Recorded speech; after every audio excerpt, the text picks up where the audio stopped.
Chapitre 41. Les signes de la naissance du Christ.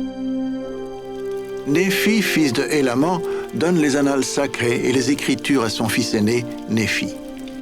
Les Néphites voient les grands signes et les miracles que les prophètes ont prédits pour avant la naissance de Jésus-Christ.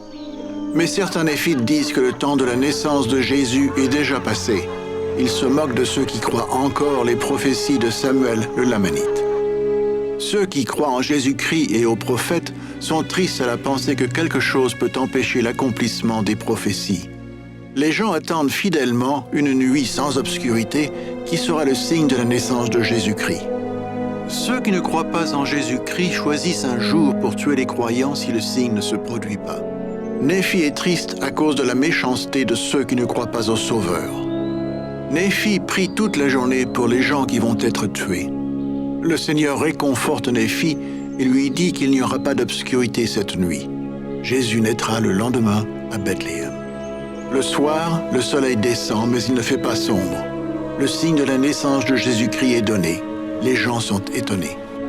Ceux qui ont prévu de tuer les croyants tombent par terre et paraissent morts.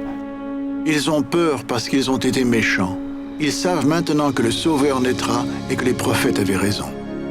Il fait clair pendant toute la nuit. Le lendemain, au lever du soleil, les gens savent que Jésus-Christ naîtra ce jour-là. Les prophéties se sont accomplies. Une nouvelle étoile apparaît dans le ciel, comme les prophètes l'ont prédit. Satan essaie encore de pousser les gens à ne pas croire aux signes qu'ils ont vus, mais la plupart d'entre eux croient. Néphi et d'autres dirigeants de l'Église baptisent tous ceux qui croient et qui se repentent. De joyeuses nouvelles circulent dans le pays parce que les paroles des prophètes se sont accomplies. Jésus-Christ est né.